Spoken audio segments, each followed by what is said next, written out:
Hello students, आज हम लोग सीपीक्यू के अंतर्गत चैप्टर 1 यानी मनोवैज्ञानिक गुणों में विभिन्नताएं के अंतर्गत विभिन्न ऑब्जेक्टिव क्वेश्चंस को देखेंगे, जिनमें पहला है बुद्धि की परिभाषा। नई परिस्थितियों में समायोजन की योग्यता ही बुद्धि है, किस मनोवैज्ञानिक ने दिया है?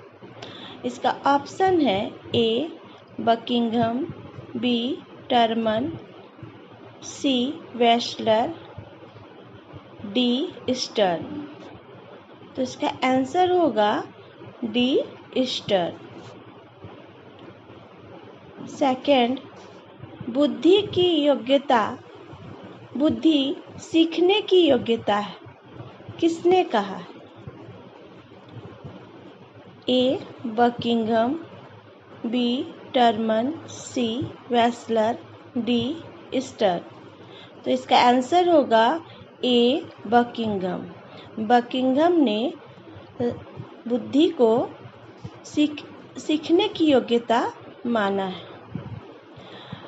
नेक्स्ट, अमूर्त चिंतन की योग्यता ही बुद्धि है। Intelligence is the ability to think abstractly, किसने कहा है? A Buckingham, B Terman, C Wechsler, D Stern. तो इसका आंसर होगा टर्मन ने, बी टर्मन।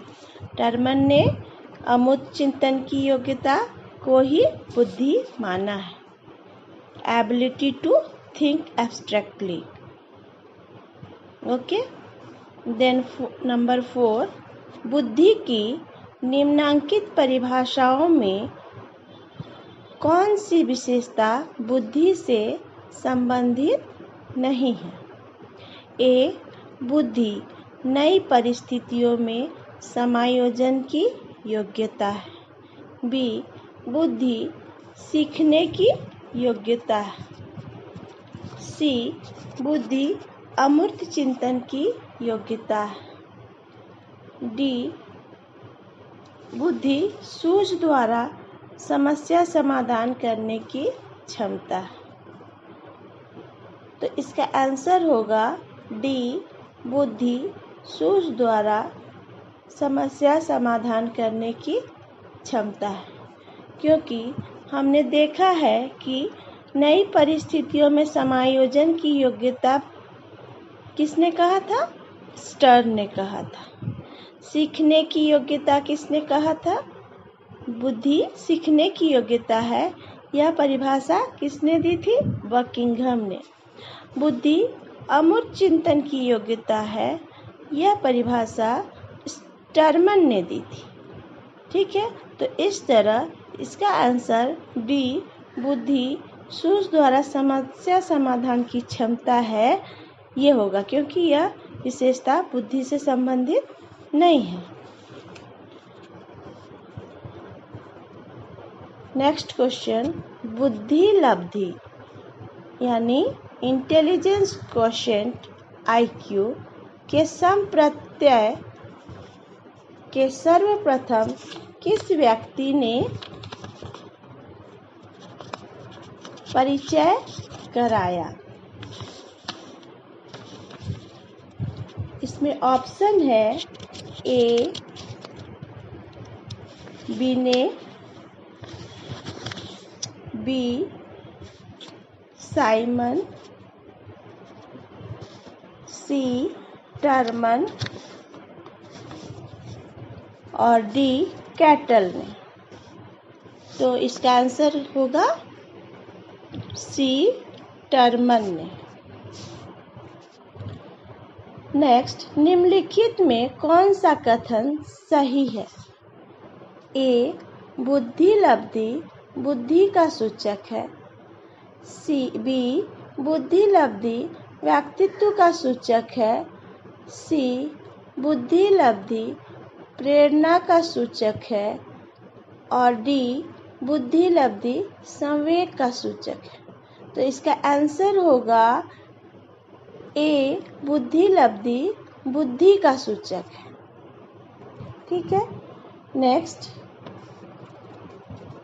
मानसिक आयु यानी मेंटल एज, जिसे हम MA से समझते हैं, संप्रत्यय को सर्वप्रथम किस व्यक्ति ने लाया?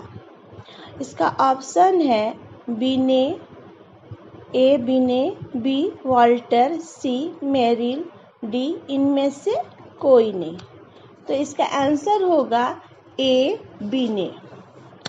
नेक्स्ट क्वेश्चन है, बुद्धि लब्धि क्या है?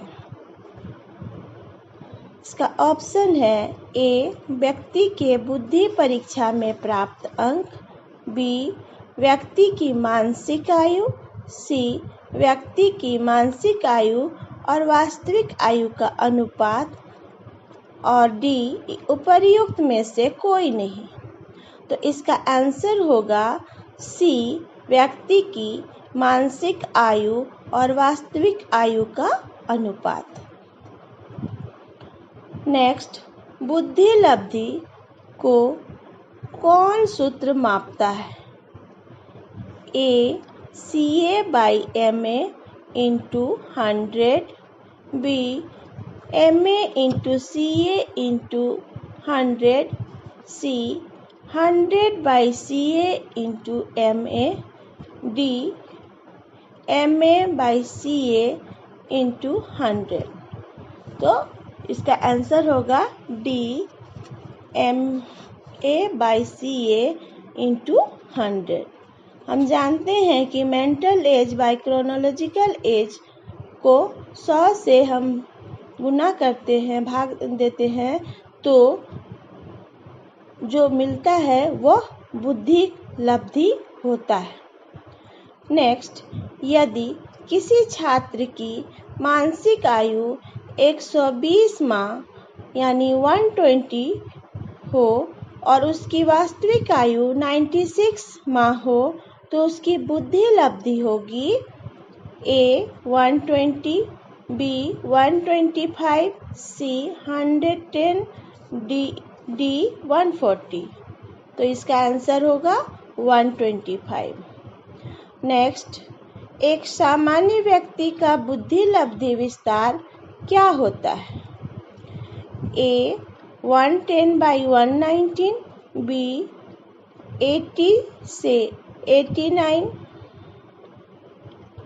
सी 90 से 109 और डी 120 से 139। तो इसमें दिए गए ऑप्शनों में सबसे सटीक हमें क्या लगता है? इसका आंसर होगा सी 90 से 109। ऐसे हमने पढ़ा है कि 90 से 110 तक सामान्य बुद्धि का विस्तार होता है। तो यहाँ दिए गए ऑप्शनों में सबसे नज़दीकी क्या हुआ? 90 से 109। तो आंसर होगा 90 से 109। नेक्स्ट, यद्यपि बुद्धि लब्धि घटती तथा बढ़ती नहीं है, बल्कि सदैव स्थिर रहती है, फिर भी उनमें किन कारकों से परिवर्तन आ सकते हैं? इसका ऑप्शन है ए पर्यावरणीय कारक, बी प्रेरणाजन्य कारक, सी सांवेगिक कारक और डी उपर्युक्त में से कोई नहीं। तो इसका आंसर होगा ए पर्यावरणीय कारक। नेक्स्ट, बुद्धि देन है, ए आनुवंशिकता का, बी पर्यावरण का, सी मूल रूप से आनुवंशिकता की लेकिन पर्यावरण का प्रभाव, डी मूल रूप से पर्यावरण का लेकिन आनुवंशिकता का प्रभाव। तो इसका आंसर होगा सी मूल रूप से आनुवंशिकता का लेकिन पर्यावरण का प्रभाव। नेक्स्ट, मनोविज्ञान में सर्वप्रथम बुद्धि परीक्षण की शुरुआत किसने की? ए साइमन, बी बिने, सी कैटल, डी वेस्लर। तो इसका आंसर होगा बी बिने ने। नेक्स्ट, निम्नलिखित में से किसे बुद्धि मापन का जन्मदाता कहा जाता है? ए साइमन, बी बिने, सी कैटल, डी वेस्लर। तो इसका आंसर होगा बी बिने। Okay students, that's all. Thank you.